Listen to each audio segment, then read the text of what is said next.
ખાનગી કંપનીની મોટી જો હુકમી સામે આવી છે। શ્રી ભગવતી બિલ્ડ ઇન્ફ્રા કંપનીએ કાયદાના લીરા ઉડાવી દીધા છે। મુધાન ગામથી સાયરા અને ગુનેરી સુધી ગેરકાયદે રસ્તો બનાવી કંપનીએ કોઈ પણ સરકારી મંજૂરી વગર કામગીરી શરૂ કરી દેતા રોષ જોવા મળ્યો છે। પવિત્ર ગૌચરની કિંમતી જમીન પર કંપનીએ આડેધડ ખોદકામ કર્યું છે। ખેડૂતોની ખાનગી માલિકીની જમીનમાં પણ કંપનીએ દબાણ ઊભું કર્યું છે। રસ્તો બનાવવા આસપાસના વિસ્તારમાંથી ગેરકાયદે માટીની ચોરી કરવામાં આવી છે। ઝારાથી સાયરા સુધીના કુદરતી પાણીના વહેણ પર રસ્તો બનાવતા પાણીનો નિકાલ બંધ થઈ ગયો છે, જેથી ચોમાસામાં ખેતરો ધોવાઈ જવાની ભીતિ સર્જાઈ છે।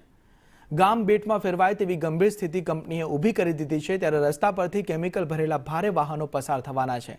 ઝેરી કેમિકલના પ્રદૂષણથી આસપાસની ફળદ્રુપ જમીન બંજર બની જશે, જેથી ખેતી અને પર્યાવરણને મોટું નુકસાન થવાની ખેડૂતોને ચિંતા છે। મુધાન ગ્રામ પંચાયતે હવે ખાનગી કંપની સામે કડક વલણ અપનાવ્યું છે। ગ્રામજનોએ ભેગા મળીને પ્રાંત અધિકારીને આવેદનપત્ર પાઠવી વિરોધ કર્યો। આ મામલે મુખ્યમંત્રી સુધી લેખિત ફરિયાદ પણ કરવામાં આવી છે। જો તાત્કાલિક કાર્યવાહી નહીં થાય તો લોકોએ આંદોલન કરવાની ચીમકી પણ ઉચ્ચારી છે।